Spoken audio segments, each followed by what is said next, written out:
geocaching is kind of like a high-tech treasure hunt where players search for items or trinkets hidden all over the world. My definition of geocaching is just a global treasure hunt that you can start at any point in time, young or old. You could go out and buy a GPS and start your own treasure hunting, and you could put treasures in the forest for people to find. It doesn't even have to be in the forest; it could be anywhere, in public areas, and it's fun for everybody. Geocaching is a worldwide scavenger hide-and-seek game where participants go to the woods or urban areas in search of containers called caches that were hidden by people who put the coordinates online. One of my friends used to go hiking a lot, and we go hiking like every other day. What are you doing? And he finally came out and said, "Look, I'm doing this thing called geocaching." And we're like, "Well, what is it?" He's like, "Well, you kind of use your GPS. There's a website called Geocaching.com, which is very popular, and the coordinates are listed. You put in your GPS, and you go and you look around and you try and find things in the woods, or anywhere. It can be anywhere. It doesn't have to be in the woods. It could be in a town, in a city." There are rules. You cannot steal the geocaches. You have to write your name, caching name, not your real name, in the log, and if you take anything, you have to put something of equal or greater value back into the cache. Oh yeah, well if you say you're in the woods and the geocache you're looking for turns out to be like an ammo box or something like that, it's great for little kids. Like younger kids go a lot, and a lot of people put little things in the geo boxes. Might find like a yo-yo or something like that. And what you try and do is you try and bring something in. It's like a trading thing. So people also they leave coins. Some people make up coins for their name. They have their names on it, and you trade out and stuff like that. And each geocache usually has a logbook. And what it does, you take the logbook, and there's usually carry a pen or pencil with you. And what you do is you sign the logbook with the date you're here with your name, and then you put it back in, and you close it up, and you rehide it. So there's two difficulty categories. There's terrain, and then there's also the how hard of a find it's going to be. Both 1 to 5. A 1 for terrain would be someplace on a street, flat, easily walkable. 5 would be something along up in a tree, off the side of a steep rock face, cliff, what have you. And basically the same for the difficulty of find. They could be tiny, microscopic, or they could be big and just like buried under a pile of. I've dug through big rock piles, moved that kind of stuff, so you really have to think outside the box with the higher ratings. On the Geocaching.com website, when you find a geocache, you can go in there and you can log your find, and it tracks how many you found and where you found it, all locations of the maps. And in a lot of geocaches, they'll have what they call a trackable, and it might be a coin or it'll be a dog tag. And what you do is there's a number on it, and you enter that in the computer. And then what you do is basically you take it from one geocache and you place it in another one, and then someone else will find it and they'll move it to somewhere else. And different coins and trackables have just traveled throughout the world, hundreds of miles, with people just placing them throughout. Basically, I like to go hiking and walk around the woods aimlessly, but this gives you something to do in the meantime, It gives you something to look for. Instead of just walking along a trail, just waiting to do that big loop, you have something to look for on the way, instead of just staring at leaves on the ground. Geocaching's taken me places that I'd probably never go before.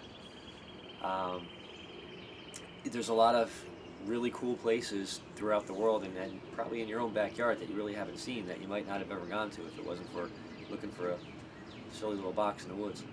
From my personal experience, I've been caching everywhere from New Jersey to the side of a mountain in Utah in the desert, and it takes you to some very interesting things. We've stumbled across Revolutionary War German graveyards in the middle of the woods. Out of nowhere, we've found caves full of bats, abandoned cars, all sorts of things. You never know what you're going to find. Go with friends. Don't go alone.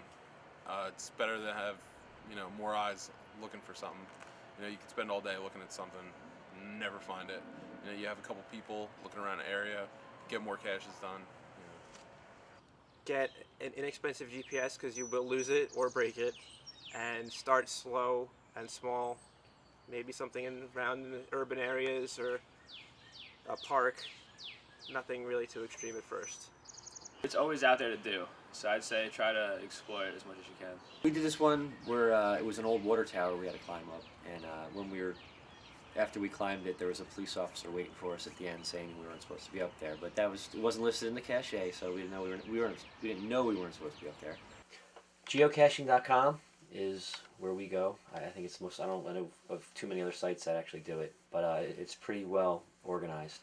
You log on, you create a username and a password, and what you do is you can go to Find My Location, and it lists, once you enter your location, your area code, it lists all the different things that are hidden within a certain area of where you are.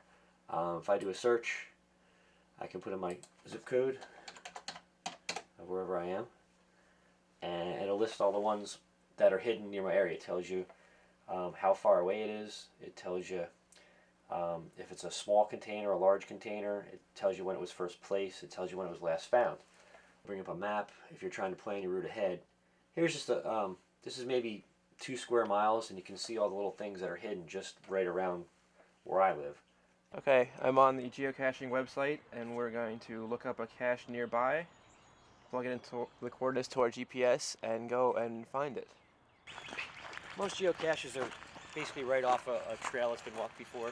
A lot of times they're just way deep in the woods, or wherever they want to hide them. Says we're getting closer. Oh, look. We're going to look right under here. And if you look, you might want to come over here and get a better shot of it. So if you look, you see a couple things. And you open it up. And like we talked about, there's little things for kids to trade. There's a little tennis ball. There's a duck with initials NN. Maybe that's someone's code name. And right here, here's the logbook. The Elf House at geocaching.com. Do not remove, because it's a logbook, and you can see when you come in, you put the date and you sign your little code name, your login name. Maybe try and re-hide it the best you can. A lot of times when it rains, things get moved around, but you kind of make it look a little natural. There you go. That was a nice little spot. Maybe we could...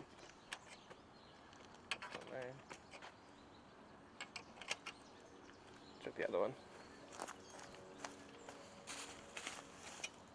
Ah. Okay, so here it is. That little, this is called a micro. So we take this and unscrew it. And there you go. There's the log. Very small, very hidden. That's it. That's finding a cache. Got it. Unsuspecting log. Cache. Just a watertight container. Open it up. See what we got. Looks like a pretty cool stone, marble or something.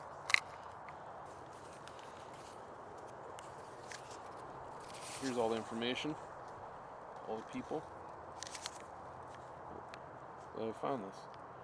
So it was under here, covered up with some leaves and shit.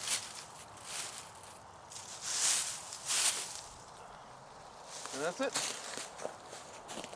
Alright, we're at another location for another cache nearby. It's about a quarter mile from the first one. GPS says we're almost there. Within 21 feet, so we're going to start looking.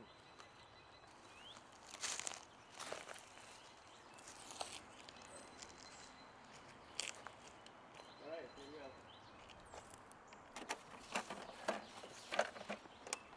There you go. Typical geocache, ammo can, weatherproof, durable. No, it's kind of, if you look at it, it's like a glorified hike. It's hiking with a purpose. It gets you out, it keeps you moving, and with any other sport or activity you do, whatever you put into it is what you get out of it. And it can be fun for the whole family, and it brings a lot of people together. I met a lot of nice people on the trail, so to speak, and it's been a great experience overall.